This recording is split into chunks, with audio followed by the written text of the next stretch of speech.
Phénomènes étranges et inexpliqués, histoires insolites, énigmes non résolues, mythes et complots. Monsieur Page. Salut Mathieu. Avec cette voix ténébreuse, oui. Tu nous rappelles... Bon, c'est quasiment peur, hein? Oui. Imagine-toi si on avait de l'écho là-dedans. En plus, ce serait quelque chose d'assez hallucinant, mais peut-être... Nous parlons d'OVNI, l'extraterrestre. 1989. Voilà. En fait, l'événement dont je veux te parler aujourd'hui c'est le point culminant de cette fameuse vague sur la Belgique qui s'est produit, l'événement lui-même se produit en mars 1990, donc il y a 29 ans ce mois-ci. Mais la vague belge, elle, débute quelques mois plus tôt. Elle, on peut vraiment parler d'un événement d'il y a 30 ans. Oui. En fait, on est en novembre 1989. Les premières observations vont se produire dans la petite ville de Eupen. Ce sont des gendarmes qui vont observer dans le ciel un objet qui fait quelques dizaines de mètres de diamètre. L'objet leur semble triangulaire. Il a des lumières à chacun de ses angles et une lumière rouge en dessous qui clignote en plein centre de l'objet. Donc, les policiers voient ça. Au même moment, d'autres gens dans Eupen également vont voir ce fameux objet. Les policiers vont le suivre. L'objet, à un moment donné, va faire du surplace au-dessus d'un champ en lançant des rayons lumineux vers le sol.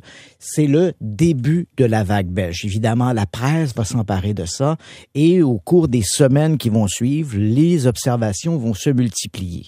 Les témoins décrivent généralement un objet de forme triangulaire, comme celui observé par les policiers d'Eupen.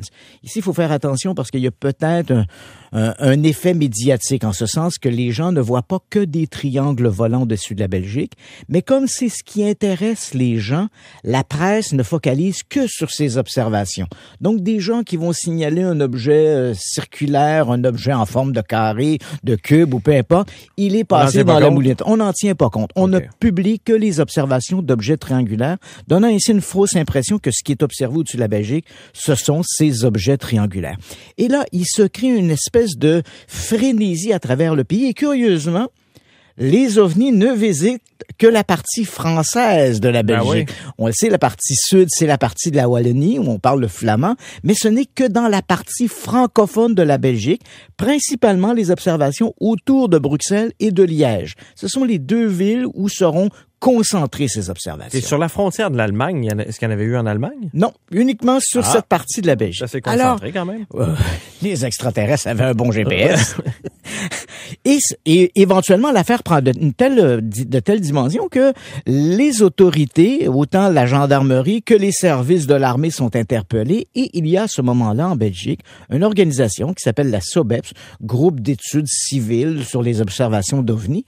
Et tous ces gens-là vont travailler de concert. Et l'armée belge propose de mettre des chasseurs à la disposition des services publics en disant mais ces conditions sont claires. L'objet doit être observé à la fois au sol et il doit avoir détection radar. Et si c'est le cas, on va lancer des intercepteurs.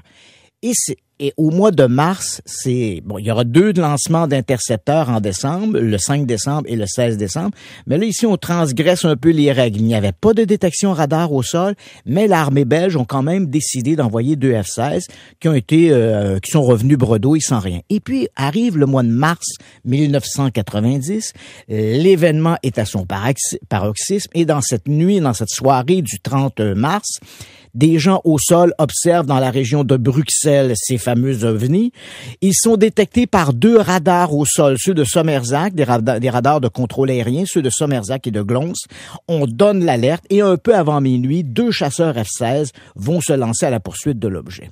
Et dans les minutes qui vont suivre, il y a quelque chose qui va les laisser littéralement ébahis. Oh. Parce que, alors que les 2 chasseurs volent, on ne sait pas qui est devant nous. Donc, l'un des chasseurs n'utilise pas son radar de bord. Pourquoi? Parce qu'on ne sait pas si l'ennemi a des missiles capables de détecter des ondes électromagnétiques. Et comme le radar de bord de l'avion émet des ondes électromagnétiques, on décide qu'un des appareils va voler en aveugle et l'autre aura son radar allumé. Celui dont le radar est allumé va capter à 9 reprises l'OVNI sur son écran radar. À 3 reprises, il va réussir à verrouiller sa cible. Et là, pour les gens qui nous écoutent, verrouiller la cible, ça veut dire que le radar... C'est fait feu. C'est ce qu'on appelle en anglais un lock-on. Donc, à ce moment-là, le radar suit la cible. Peu importe où elle se déplace, il la suit. Il transmet des informations télémétriques par rapport à la cible. Quelle distance je me trouve, à quelle vitesse je vais, etc. Et si on appuie sur les missiles, on va directement frapper la cible. Donc, durant ces 3 verrouillages sur la cible, le pilote est, je le répète, ébahi. Pour ce quoi? Parce que l'objet passe à un moment donné d'une vitesse 0, donc il s'arrête et repart, et en 1 seconde, il atteint la vitesse de 900 km à l'heure. Il passe d'altitude d'à peu près 200 mètres d'altitude à 1500 mètres d'altitude en 1 seconde seulement. Tout ça pour te résumer, les mouvements atteignent à des moments donnés des accélérations de l'ordre de 30 G.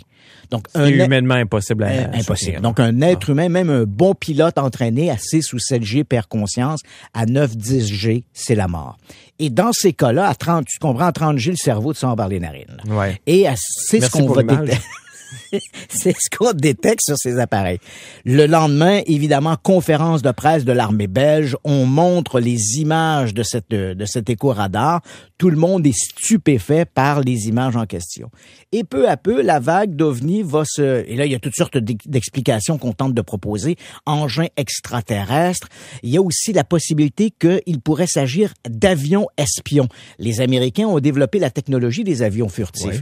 Un avion furtif, dit avion invisible, n'est pas forcément invisible. Il peut être ou invisible ou donner au radar des informations tellement erronées que le radar ne sait plus où se trouve l'appareil. Alors, ça devient un bon candidat, cette idée d'avion espion.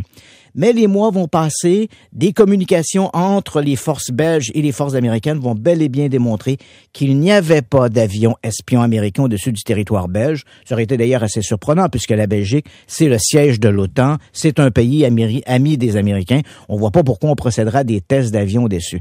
C'est assez étonnant parce que j'ai encore entendu récemment un astrophysicien québécois qui se prononçait sur la question des ovnis en disant « Ah, vous savez, cette vague d'ovnis au-dessus de l'Europe au début des années 90, c'est les Américains qui testaient des avions secrets. » Je pense qu'il devrait se remettre à date, là. Okay. Les documents montrent que c'était pas ça. C'est quoi finalement? Pour ce qui est du radar, ça reste mystérieux. Certains ont accusé le radar d'avoir été mal calibré, d'avoir été faussé, de s'être trompé. Il y avait des inversions de température ce soir-là. Quant à la vague belge, crois-le ou non, elle n'aurait jamais existé. Ben voyons. Tout ça viendrait d'une série de confusions, la presse, une espèce de phénomène hystérique qui s'est développé au-dessus de la Belgique. Un peu comme les saucisses à graines. Plus t'en parles, plus on en mange, et plus on en mange, plus on en parle. Donc, à partir du moment où on a dit il y a des ovnis au-dessus de la Belgique, les gens, dès qu'ils levaient la tête, et les gens généralement connaissent mal le ciel, et dès qu'ils voyaient quelque chose, le rapportaient comme étant un ovni. Là, c'est non classé encore. Mais ça reste non classé encore. Il y a encore des petits doutes quelque part. Ah, Christian Page. Ouais. Je vais te mettre là-dessus. Enquête-moi là-dessus encore. Je continue. Salut bien. Salut. Il retourne à son bureau d'enquête immédiatement. Christian Page, que l'on retrouvera dimanche prochain. Dans un instant, Mélissa Desormeaux-Poulain sera avec nous et plein d'autres choses également d'ici 11h.